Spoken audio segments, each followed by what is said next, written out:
감사합니다. 인사드립니다. 여러분 사랑합니다. 축복합니다. 예, 감사합니다. 자, 한 번 더 인사를 나누는데 이제 설날이 다가오잖아요. 이제 인사 나눌 때 새해 복 많이 누리세요. 이렇게 인사 나누겠습니다. 자, 인사 나눕니다. 새해 복 많이 누리세요.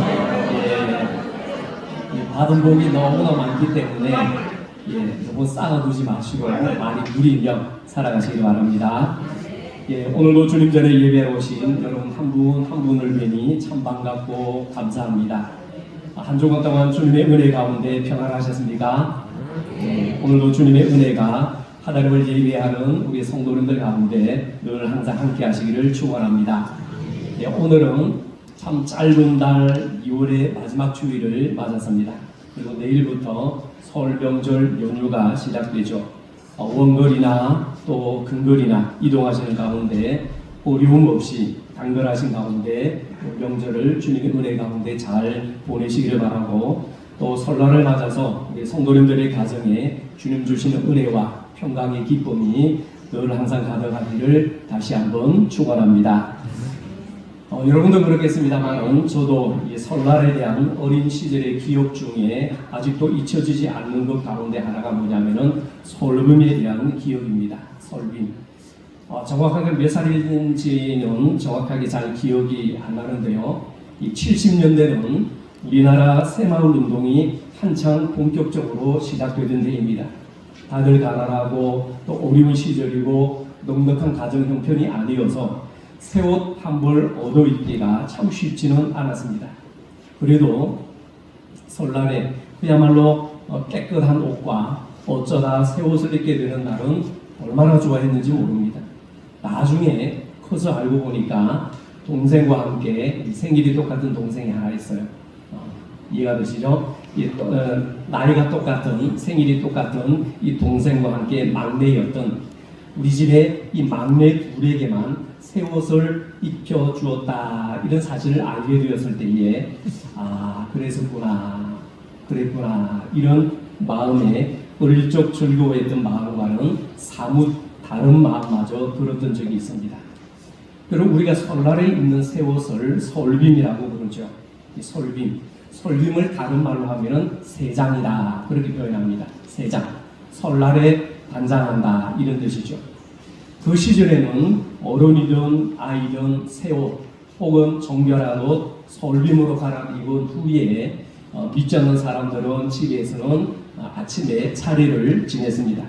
몸과 마음, 심지어 입는 옷도 새롭게 하고 새해를 출발한다는 그런 의미로 이 설 풍습이라고 우리가 볼 수가 있습니다.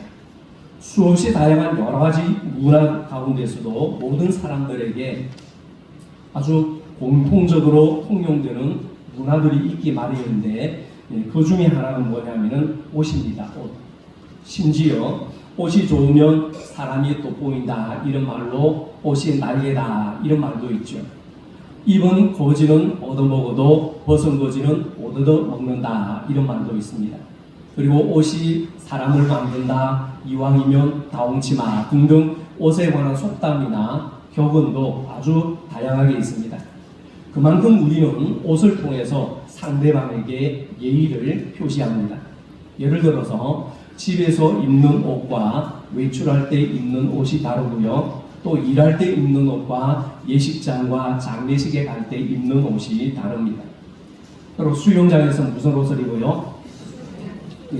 몸빼 입고 막 뛰어드는 사람 없죠? 수영장에서는 수영복을 입습니다. 그래서 수영장에서 수영복을 입는 것은요, 너무나도 당연하지만 동네에서 가릴 곳만 가리고 수영복을 입고 온 동네방네 길거리를 활보하는 것은 참 꼴불견이고 엽기적인 행동입니다. 다시 말하면 때와 장소에 맞게 옷을 입는 것이 우리의 문화요 예의입니다. 뿐만 아니라 우리가 입는 옷은 신분을 표시하기도 합니다. 여러분, 군인이나 경찰관들은 그들만의 제복을 입습니다. 법관은 법정에서 법복을 입습니다.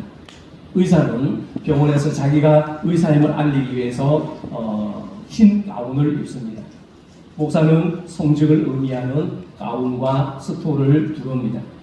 그리고 죄수들은요 반드시 죄수복인 수의를 입어야 합니다. 한편 그들의 신분이 바뀌게 되면 입는 옷도 달라집니다. 예를 들어서 군인이 군 복무 기간 동안 군복을 입고 다니다가 전역을 하게 되면 군복을 벗고 형복이나 이제는 사복을 입습니다. 예비군들은 어떨까요? 평상시에 입던 사복을 벗고 예비군복을 입습니다. 이처럼 옷은 우리의 신분과 자신의 위치와 역할을 보여줍니다.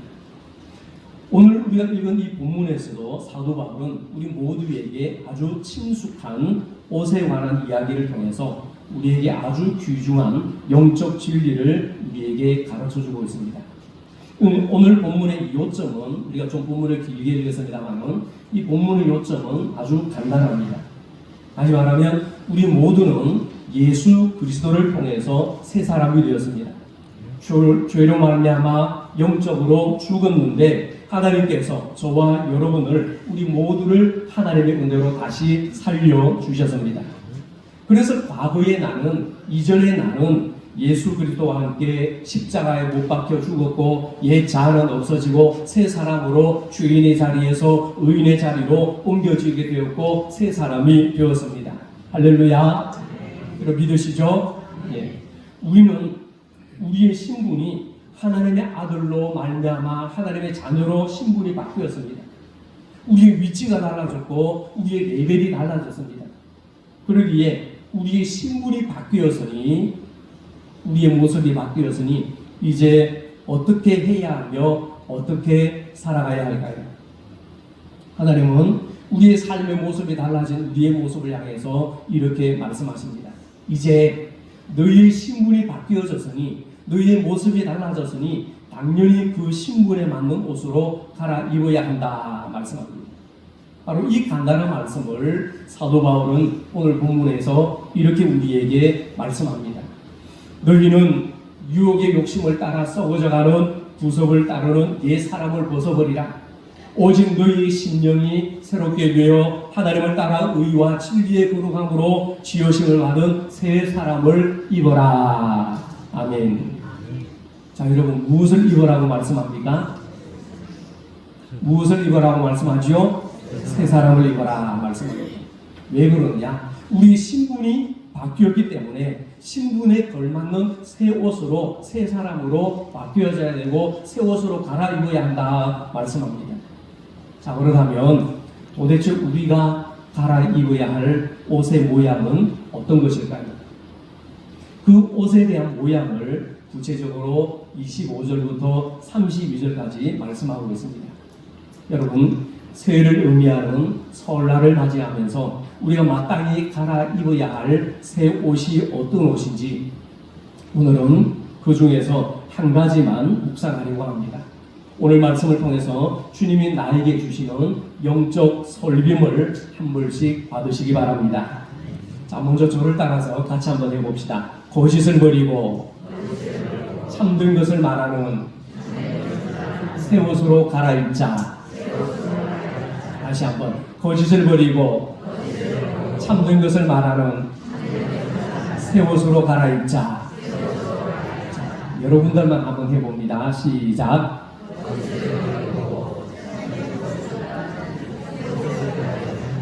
예, 참 잘하셨습니다. 하나만 하고 둘 셋은 잊어버리실 줄 알았는데 끝까지 잘 하셨어요. 예, 거짓을 버리고 참된 것을 말하는 새 옷으로 갈아입는 우리가 되어야 합니다.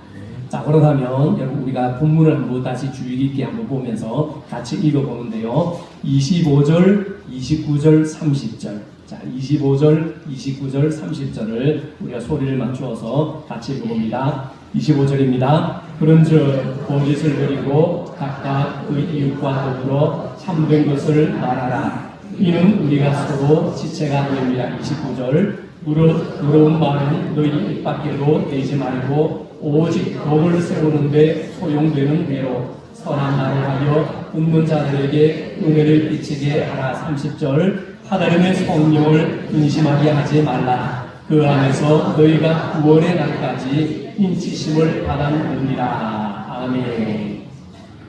참 잘 읽었습니다. 자, 우리가 25절, 29절, 30절 이 세 절의 말씀을 읽었는데 이 세 절의 말씀을 통해서 바울 사도는 우리에게 이렇게 강조합니다. 거짓을 버려라. 참된 것을 말하라. 새 옷을 갈아입어라 말씀합니다. 자, 우리 민족에 우리가 너무나도 잘 알고 있는 도산 안창호 선생님은 국민들에게 늘 이렇게 말했습니다. 우리 국민이 가장 시급히 해결해야 할 과제는 경제 부흥이 아니라 신용의 회복이다. 이렇게 말했습니다. 여러분, 그 당시 우리나라가 얼마나 가난했었습니까? 참 먹고 살기도 힘들었습니다. 독립하는데 독립자금 구해주는 것도 어려웠습니다. 그런데 그 가난에도 불구하고 안창호 선생님은 우리나라의 문제는 가난이 아니라 신용의 부족이라고 강조를 했습니다. 부정직의 문제, 그것이 우리의 심각한 국민의 문제라고 그 당시에도 말했습니다. 그래서 도산 안창호 선생님은 또 국민들에게 우리에게 이렇게 강조했습니다. 꿈에서라도 우리 거짓말하지 말자 이렇게 말했습니다. 꿈에서라도 우리 거짓말을 하지 말자. 여러분, 그 당시 우리 국민들이 살면서 얼마나 거짓말을 많이 했으면 이렇게까지 강조를 했을까요? 물론 교육을 위한 그 차원에서 거짓말하지 말자고 강조했을 겁니다. 꿈에서라도 우리 거짓말하지 말자. 여러분, 우리 한국의 가장 심각한 문제는 사람들이 거짓말을 아무렇지도 않게 생각한다는 사실입니다. 나도 거짓말을 할 뿐만 아니라 자녀들에게도 거짓말을 가르칩니다. 얘야, 하얀 거짓말은 괜찮아. 그러면서 경우에 따라서는 거짓말도 할 수 있어야 돼. 이렇게 가르칩니다. 그래서 온 사회가 그야말로 부정직 가운데 빠져 있습니다. 손가락이나 도장이나 인주로 도장을 찍지 않으면 서로 말로 약속한 것을 너무나 가볍게 여기고 예사로 여깁니다. 시간 약속도 말이죠. 예사로 여깁니다. 언제 몇 시에 만나자, 언제 몇 시까지 우리 모이자 그러면요 5분, 10분, 15분 늦는 것은 그냥 예사로 여깁니다. 여러분, 장거리 신방을 갈 때는요, 예를 들어서 10사람이 가게 됩니다. 어떤 분이 5분을 늦었습니다. 그러나 그 사람은 개인적으로 5분을 늦었을지 모를지라도 그 사람을 위해서 10사람이 기다렸으면 5 곱하기 10은 50분을 까먹은 거예요. 그런데 우리는 1분, 2분, 3, 4분을 지키지 않는 것을 예사로 여깁니다. 말로 한 약속을 그냥 예사로 여깁니다. 여러분, 예전에 우리나라 국회의원이나 공직에서 사람들이 청문회를 하면은 고위 공직자들에게 드러나는 단골 메뉴가 바로 옛날에 뭐였습니까? 위장전입입니다. 거짓말로 주소지로 변경하고 모르쇠로 일관합니다. 모릅니다. 기억 안 납니다. 잘 모르겠는데요. 그럽니다. 여러분, 2026년 새해가 밝은지 우리가 벌써 이제 이번 주가 지나면 3월 맞이하게 되는데, 작년 2025년도 작년 한 해만 하더라도 고소 고발 사건이 우리나라에 약 50만 건이 넘는다고 합니다. 최근 통계에 따르면 우리나라는 매년 고소 고발 건수가 아주 급격하게 증가하고 있는 것으로 나타나고 있습니다. 그야말로 이것은 고소 고발 공화국입니다. 우리나라보다도 인구가 훨씬 많은 가까운 이 일본의 전체 고소 고발 건보다 우리나라가 40배에서 많게는 150배 이상 더 많이 발생한다고 합니다. 그런데 더욱 놀라운 것은 일본의 고소 고발 사건은요, 대개 폭행 사건 위주였습니다.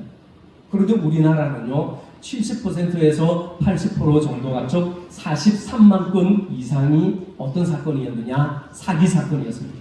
사기 사건. 그 가운데 대부분이 무고한 사건, 약 30만 건 이상으로 무혐의로 기속되지 않았다고 합니다. 그러니까 뭔 말입니까? 거짓말로 남을 모함하기 위해서 고소를 한 것이라는 것이죠. 물론 일부분이지만은 아직도 우리 국민의 거짓말 수준이 얼마나 심각한지를 음지 가운데서 그대로 보여주는 통계가 아닐 수 없습니다. 자, 그러면 여러분은 어떻습니까? 거짓말을 어떻게 생각하며 거짓말을 어떻게 여기고 있습니까? 혹 내가 살아가는 삶의 방편으로 어쩔 수 없거나 당연하다고 생각하지는 않았습니까? 여러분 한 주간 지내오면서 거짓말을 얼마만큼 했으며 몇 번이나 했으며 어떤 거짓말을 했는지, 하얀 거짓말이었는지 아니면 새빨간 거짓말이었는지 허감에 캄캄한 거짓말이었는지 어떤 거짓말을 했는지, 만약에 그렇다면 오늘 본문의 하나님의 말씀에 귀를 기울이시고 오늘 말씀을 심각하게 받아들이시기를 바랍니다. 여러분 거짓말은 어쩔 수 없는 삶의 방편으로 해도 되는 것이 아닙니다. 제가 우리 집에 아이를 가르치면서 거짓말하지 말라고 어릴 때부터 지금까지 가르칩니다. 거짓말은 한 번 하게 되면 또 하게 되고 그 거짓말을 듣기 위해서 또 다른 거짓말을 하기 때문에 거짓말은 아예 처음부터 하지 말아야 된다. 잘못했으면 안 했으면 안 했다고, 잘못했다고 바른 대로 이실 직구하는 것이 용기 있는 것이고 바른 양심을 지키는 것이다. 거짓말 하지 마라. 그래서 우리 아이가 거짓말을 안 하려고 애를 씁니다.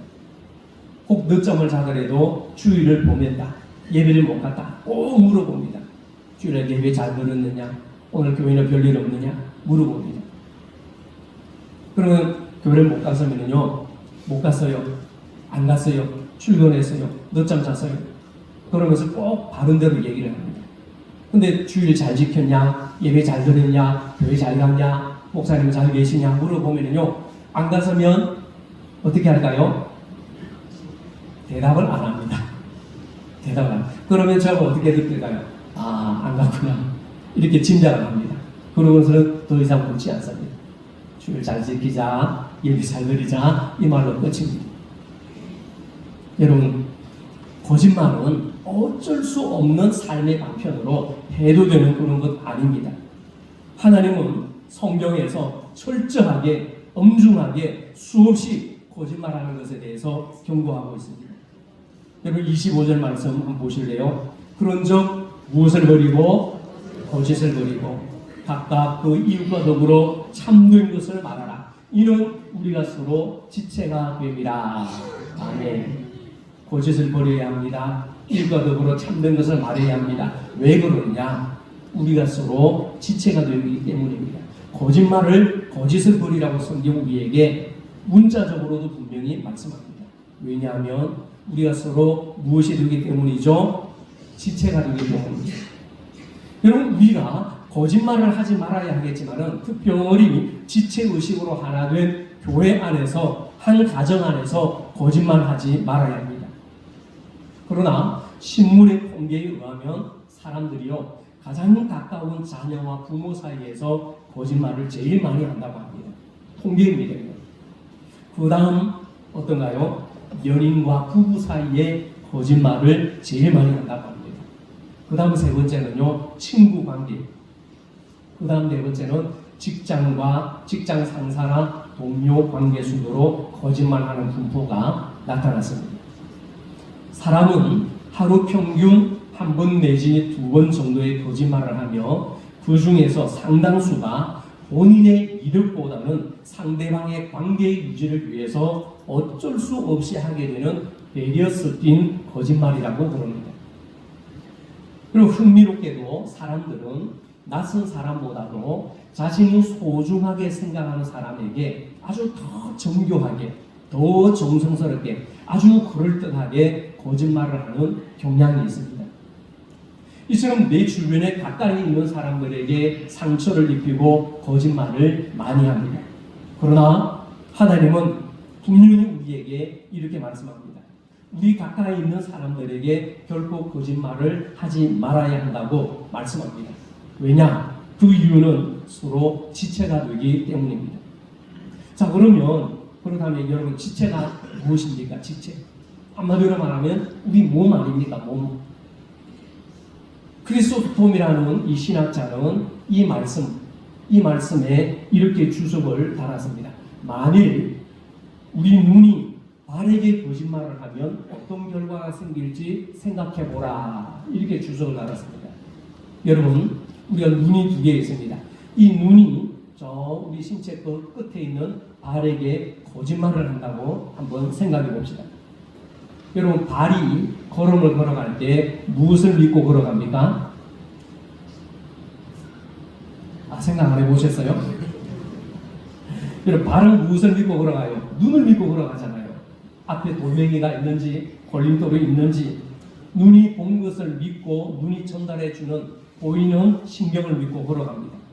자, 평평한 포장이 잘 되어 있는 아스팔트를 걸어갑니다.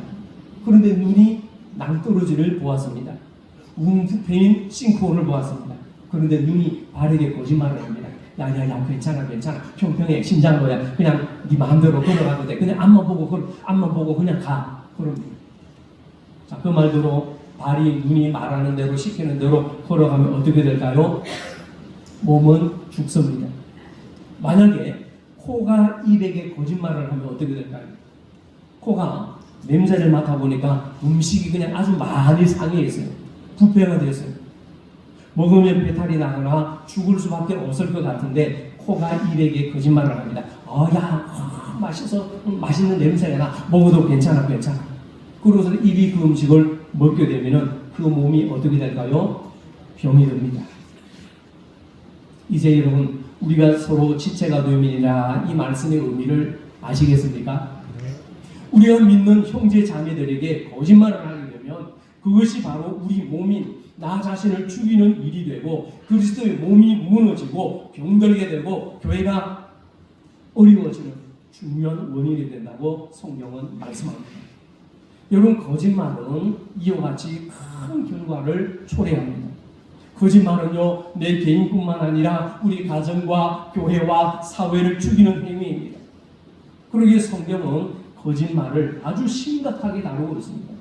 그래서 하나님은 거짓말을 10계명에 포함시켰습니다. 몇 계명에 들어있나요? 몇 번째 계명이죠? 자, 몇 번째 계명입니까? 오호 통제라. 예, 9번째 계명입니다. 9번째. 자, 9번째 계명, 거짓. 예, 밥 안 주신다고 그러니까 그냥 삐지신 것 같은데요. 예, 거짓 증거하지 말라. 제9계명. 그래서 성경에 거짓 증거에 대한 이야기가 몇 차례 나옵니다. 예를 들어 볼까요, 여러분? 특히 여러분, 아합을 기억하실 겁니다. 기억나시죠? 아합은 북왕국의 이스라엘 왕입니다. 오늘날로 말하면 이 아합왕은요, 아주 수천 평의, 수만 평의 땅을 가진 부자 중에 부자였습니다. 임금이니까. 그런데 그 넓은 땅에 모퉁이 땅을 나봇이라는 사람이 포도원을 가지고 있었는데 아합왕은 그 욕심도 모자라서 나봇이 가지고 있는 그 포도원, 그 땅을 사고 싶어서 안달이 났습니다. 그래서 그 땅을 사서 아합이 그곳에 여러 궁전을 짓고 싶었습니다. 즉 자신의 별장을 짓겠다는 거죠. 그래서 나봇에게 아합 왕이 그 땅을 팔라고 말합니다. 협박을 합니다. 그런데도 협박을 해도 그 땅을 팔려고 하지 않고 달래도 소용이 없습니다. 그래서 결국 아합 왕이 그 일로 말미암아 들어눕고 말았습니다. 그러자 악명 높은 그의 부인 왕비 누구죠? 예, 이세저세 몫에 모자라서 이세벨이 말이죠. 남편에게 와서 아합 왕에 가서 왜 그러느냐고 물어봅니다. 무슨 일로 그리 고민이 많아서 똥대고 앓고 누워있느냐고 이세벨이 왕에게 찾아와서 묻습니다. 그래서 아합이 이러쿵 저러쿵 이 모양 저 모양 얘기를 합니다. 나봇의 땅을 사고 싶은데 나봇이 안 판다고 하니까 골치가 아프다고 말합니다. 그러자 이세벨이 아이고 그까지 그거 뭐 가지고 남자가 무슨 고민을 하느냐고 그렇게 말하면서 아합 왕에게 이세벨이 조언을 해주는데요. 해결책은 그야말로 참 놀랍고 간단했습니다. 대단했습니다. 그 조언의 내용이 어떤 건지 여러분 잘 아시죠? 어떻습니까? 거짓 증인 두 사람을 내세워서 죄 없는 나봇에게 죄가 있다고 모함해서 나봇을 그만 죽이고 말았습니다. 그리고는요, 보란듯이 돈 한 푼 들이지 않고 아주 쉽게 땅을 빼앗았습니다. 훗날에 하나님께서 이런 아합 왕을 어떻게 하셨습니까? 나봇의 피를 핥았던 개가 아합의 피를 핥았다고 성경은 기록하고 있습니다. 여러분, 하나님은 거짓말을 아주 심각하게 다루시고 심판하십니다. 성경에서요, 사탄을 뭐라고 지칭하고 있습니까? 사탄을 거짓의 악이라고 말합니다. 거짓의 악. 사탄은요, 거짓말하는 자요, 중상하는 자요, 모략하는 자입니다. 여러분, 인류 최초의 비극이 어디에서부터 시작되었습니까? 거짓말로부터 시작되었습니다. 여러분, 성경을 잘 보세요. 아담과 하와는요, 에덴 동산에서 너무 편하게 살고 있었습니다. 하나님을 섬기고 예배하며 하나님과 동행하면서 살고 있었습니다. 그런데 어느 날 찾아왔습니다. 누가 찾아왔어요? 보기를 내드려야 대답합니까? 1번 처리, 2번 순위, 3번 사탄. 모르는 사탄이요, 마귀입니다. 자, 3번이죠. 자, 사탄이 찾아왔습니다. 자, 여러분, 사탄이 마귀가 아름다운 모습으로 찾아왔습니다. 오늘날의 이 뱀의 모습 아닙니다. 아담과 하와가 반할 만한 좋은 모습으로, 아주 그럴듯한 좋은 감미로운 목소리로 찾아와서 이렇게 속삭입니다. 아담과 하와요, 정말 하나님이 그렇게 좋은 분이라고 생각하지 마시오. 물론 대부분의 경우에는 하나님이 좋은 분이시지만은 왜 동산 중앙에 있는 나무의 실과를 못 먹게 하는 줄 아시오? 하와에게 이렇게 속삭입니다. 그 이전까지 아담과 하와는요, 그것에 대해서 한 번도 의심해 본 적도 없고 생각해 본 적도 없습니다. 하나님이 먹지 마라 그랬습니다. 그런데 사탄이 이어서 또 말합니다. 그 실과를 먹으면 당신이 하나님과 같이 될 것을 하나님이 아셨기 때문이요. 그래서 먹지 말라고 한 것이요. 야, 이렇게 뱀의 말을 듣는 순간 동산 나무의 실과에 눈길을 주는 그 순간, 그동안 그렇게 좋게 보였던 하나님이 다르게 보이기 시작합니다. 다르게 생각되기 시작합니다. 하나님의 말씀을 믿을 수 없게 되었습니다. 너가 실과를 먹는 날에는 정령 죽으리라 분명히 하나님께서 말씀하셨음에도 불구하고 그 말씀을 믿지 않았습니다. 그래서 하와는 드디어 선악과를 냉큼 따서 먹고 맙니다. 그것도 모자라서 남편에게 주죠.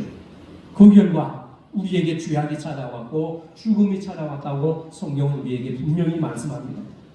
여러분, 우리에게 아름다운 모습으로 가산하고 다가와서 조용하게 속삭이는 그 속삭임을 조심하셔야 합니다. 사탄은요, 거짓말쟁이입니다. 성경은 거짓말의 결과를 요한계시록 21장 8절에서 이렇게 말씀합니다. 거짓말하는 자들은 불과 유황으로 타는 못에 참여하리니 이것이 둘째 사망이라. 아멘.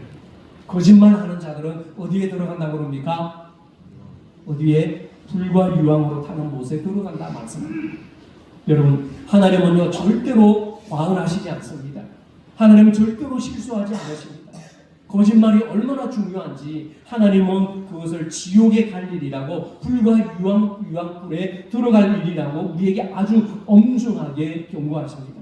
여러분, 거짓말을 우습게 여기지 마세요. 거짓말을 가볍게 여기지 마세요. 하나님은요, 거짓말을 아주 심각하게 다루십니다.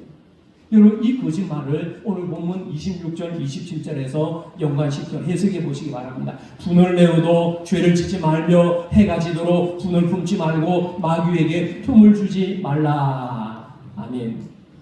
물론 이 두 구절은 서로 다른 구절입니다. 그러나 저는요, 이 분을 내는 것과 거짓말을 하는 것은 틀림없이 상관이 있다고 생각합니다. 제가 말씀을 준비하면서 곰곰이 생각해 보니까 이 분을 내는 것과 거짓말하는 것은 떨어질래 떨어질 수 없는 관계다 생각해 보았습니다. 왜 그런가 하니, 여러분, 특별히 분을 품는 것과 왜 사람들이 거짓말을 하게 되는지 심리학자들이 연구를 했습니다. 그래서 심도 있게 연구를 한 결과에 의하면 사람들이 거짓말을 가장 많이 하게 되는 동기가 뭐냐면은 자기 마음속에 사그라들지 않는 분노 때문이라고 합니다. 화 때문이라고 합니다. 용서하지 못하는 마음 때문이라고 합니다. 다른 사람에 대해서 화를 품게 될 때에 그것을 삭히지 못하고 그것을 없애지 못하고 마음에 간직하게 되고 마음에 남아있게 되고 마음에 키우게 되면은 그 사람을 넘어뜨리고 망칠 기회를 찾게 된다는 겁니다. 너만 성질이 있냐? 나도 성질이 있다. 너만 줄게 있냐? 나도 말할 수 있다. 그러면서 이걸 삭히지 못하니까 다른 사람에게 너 죽고 나 죽자 그러면서 이 분을 통해서 다른 사람을 실족하게 만들고 거짓말하게 되고 폄하하게 만들고, 그리고 어느 날 그때가 오면요 사탄의 모습같이 아름다운 모습으로 다른 사람에게 그 사람을 비방하게 되고 중상모략하게 되고 없는 말도 지어서 만들어서 말하고 막 말을 퍼뜨린다는 겁니다. 이런 일들 때문에 성경에서는 우리에게 마음에 무엇을 품지 말고 분을 품지 말라고 성경 분명히 말씀합니다. 이 분이 내 안에 사그라들지 않으니까 다른 사람을 만나서 다른 사람 나에 대해서 엉뚱한 말을 하게 되고 다른 말을 하게 되고 말을 퍼뜨리고 이 사람이 저렇고 저 사람이 어떻고 없는 말도 지어내고 내 안에 분노가 사그라들지 않으니까 그러다는 거죠. 이런 분을 품게 되면은 반드시 그 마음속에 사탄이 틈을 탑니다. 왜요? 사탄은 거짓말쟁이입니다. 그래서 나를 거짓말쟁이와 이간질쟁이와 다른 사람을 중상모략하는 도구로 사용할 수 있다고 성경 분명히 경고합니다. 그렇다면 우리는 어떤 말을 해야 할까요? 29절에서 이렇게 말씀합니다. 29절 한번 보실까요? 같이 읽어봅니다. 무릇 더러운 말은 너희 입 밖에도 내지 말고 선한 말을 하여 듣는 자들에게 은혜를 끼치게 하라. 아멘. 더러운 말은 너희 입 밖에도 내지 말라. 선한 말을 하여 듣는 자들에게 은혜를 끼치게 하라. 여러분 한번 물어보겠습니다. 말 한마디로 말을 안 해도 다 하시네요. 말 한마디로 천냥빚을 갚는다. 말이 얼마나 중요한지. 여러분 오늘 29절 말씀은 이것이 바로 우리가 입어야 할 새 옷입니다. 무슨 말을 하든지 듣는 사람들에게 덕이 되고 은혜가 되는 말만 하라고 말씀합니다. 데이시 셰퍼드라는 사람의 글에 새 황금문 이야기라는 글이 있습니다. 이 셰퍼드라는 분이 세계의 황금문이라는 글을 통해 말하기를 만일 누군가에게 다른 사람에 관해 이야기하고 싶은 마음이 생기거든 반드시 세계의 문을 통과한 후에 그 말을 하라 말합니다. 그 첫 번째 문이 뭐냐면은 진실의 문입니다. 꼭 기억하십시오. 진실의 문입니다. 그것이 사실인가 참말인가 이 두 가지를 꼭 확인하라고 말합니다. 말을 하기 전에 그것이 사실인가 참말인가 진실의 문을 통과해라. 두 번째 문은 뭐냐면은 필요의 문입니다.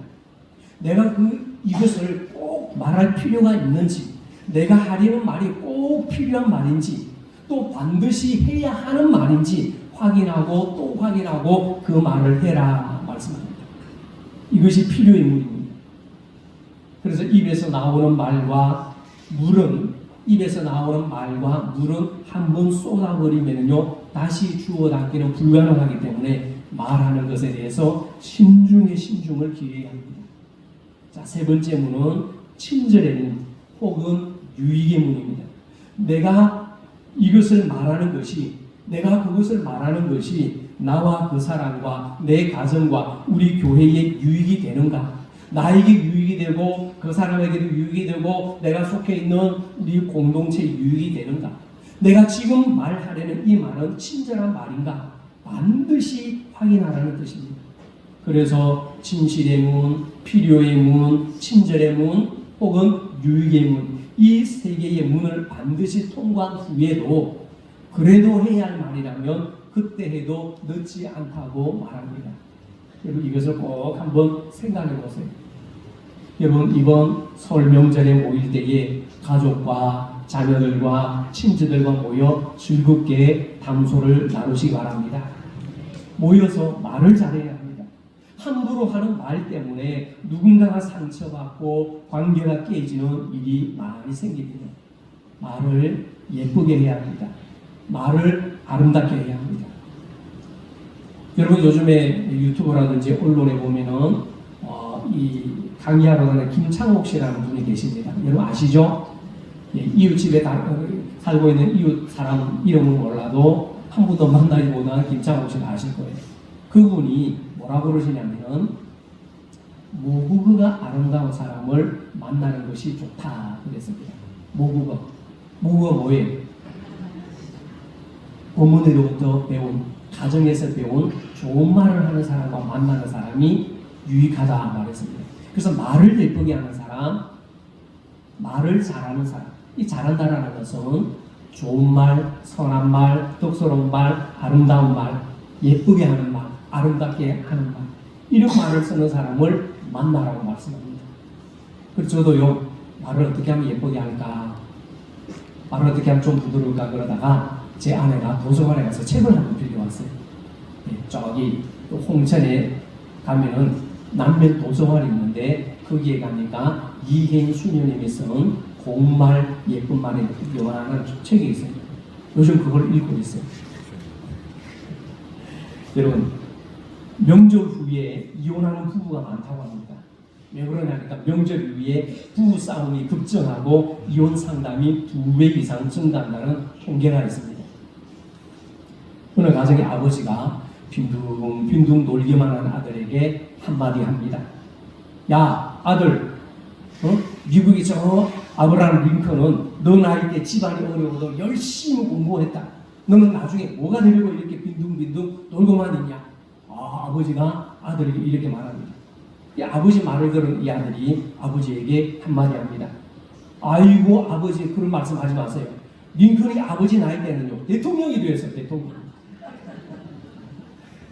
아버지가 아들에게 들어주고 말로 받았습니다. 여러분, 말은 중요합니다. 성경의 말에 대해서 얼마나 강조하는지 모릅니다. 적어도 말이 바뀌어야 새 사람이 되었다고 성경은 말씀합니다. 그리고 이제 곧 4주 후에 3월 15일 셋째 주 오후 4시에 우리 교회 은퇴식과 임직 예식이 있습니다. 여러분, 임직자를 12분 세우게 되는데 교회 중직자를 세울 때는, 교회 지도자를 세울 때는, 리더자를 세울 때는 가장 먼저 살펴야 할 부분이 사실 그 사람의 언어 생활입니다. 다른 모든 것에 열심히 있고 아무리 봉사를 많이 하고 충성하고 헌신을 많이 하더라도 말을 제어하지 않아서 말에 실수가 많고 말로 상처를 주고 말로 공동체를 와해시키고 말로서 덕이 되지 않으면 하나님 앞에서 침묵해야 할 필요가 있습니다.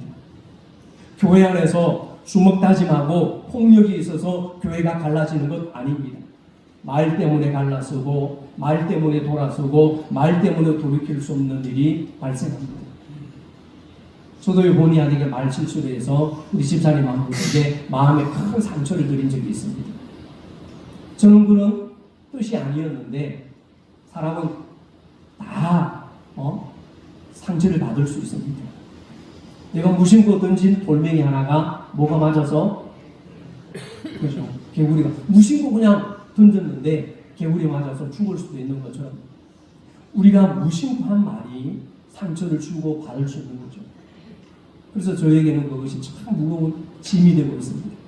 마음이 아픕니다. 그래서 야고보서 3장 6절에서는 이렇게 말씀합니다. 혀는 곧 불이요 불의의 세계라. 혀는 우리 지체 중에서 온몸을 더럽히고 삶의 수레바퀴를 불사르나니 그 사르는 것이 지옥불에서 나느니라. 아멘. 여러분, 이 말씀보다 어떻게 더 이상 말에 대해서 강력하게 경고할 수 있겠습니까? 잠언서 말씀에서는요, 혀를 잘 제어하는 사람은 큰 성을 쳐서 빼앗는 용사보다도 낫다고 말씀합니다. 예수님은 마태복음 12장에서 사람이 무슨 무익한 말을 하든지 심판날에 이에 대하여 신문을 받으리니 내 말로 의롭다 함을 받고 내 말로 정죄함을 받으리라 말씀합니다. 주님은 우리에게 경고하셨어요. 여러분, 기억하시기 바랍니다. 우리가 하나님의 심판날에 여러 가지를 근거로 해서 하나님 앞에서 심판받겠지만 그 중에서 가장 중요한 것이 있다면 우리가 이 땅에서 사용한 말입니다. 말. 무슨 말을 하든지 어떤 거짓말을 했든지 간에 그 거짓말에 대해서 하나님은 엄중하게 우리를 심판하실 것입니다.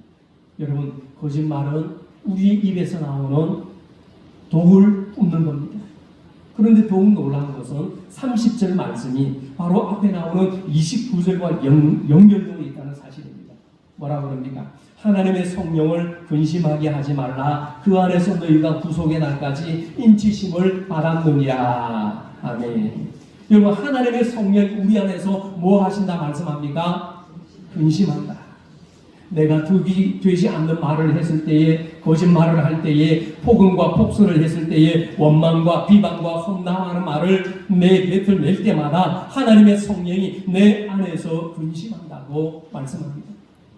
사랑하는 성도 여러분, 오늘 이 말씀을 내게 주시는 하나님의 말씀으로 받으며 이렇게 결심해 보지 않겠습니까? 하나님, 제가 올 2026년에는 입을 열 때마다 다른 지체를 세우는 말만 하겠습니다. 하나님의 편에 서서 진실한 말을 하겠습니다. 정직한 말만 하겠습니다.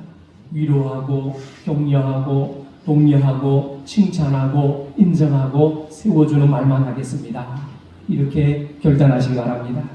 그래서 우리 모두 올 한 해는 거짓을 버리고 선한 말, 다른 사람을 세우는 말, 격려하는 말, 높이는 말, 위로하는 말, 용서하는 말, 사랑하는 말, 참된 말을 많이 하시기를 바랍니다.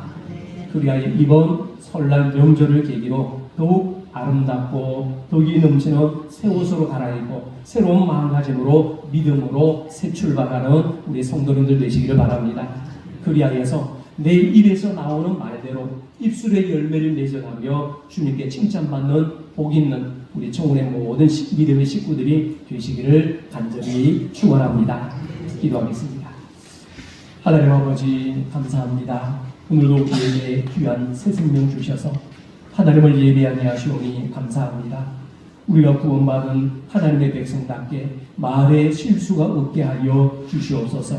특히 우리의 삶의 모습과 입술에서 거짓을 떠나게 하시고 하나님께 영광 돌리는 믿음의 입술이 되게 하여 주시옵소서. 우리가 입어야 할 주 예수 그리스도의 새 옷으로 갈아입고 선한 말, 아름다운 말, 덕스러운 말, 믿음의 말, 정직한 말을 통해서 성도다운 믿음의 삶을 영위해 나가기에 부족함이 없도록 우리 입술에 선한 파수꾼을 세워 주시옵소서.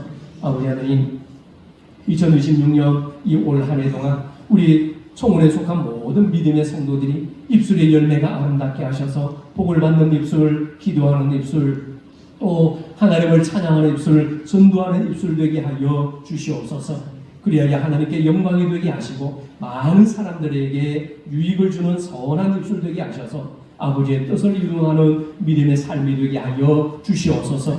우리가 입어야 할 주 예수 그리스도로 옷 입고 성도다운 삶을 살게 하시며 우리의 말과 행실과 나눔을 통해서 주님의 선한 뜻을 나타내 보이며 주님의 향기로 살아가는 청운의 모든 권속들이 되게 하여 주옵소서. 예수님의 이름으로 기도하옵나이다. 아멘.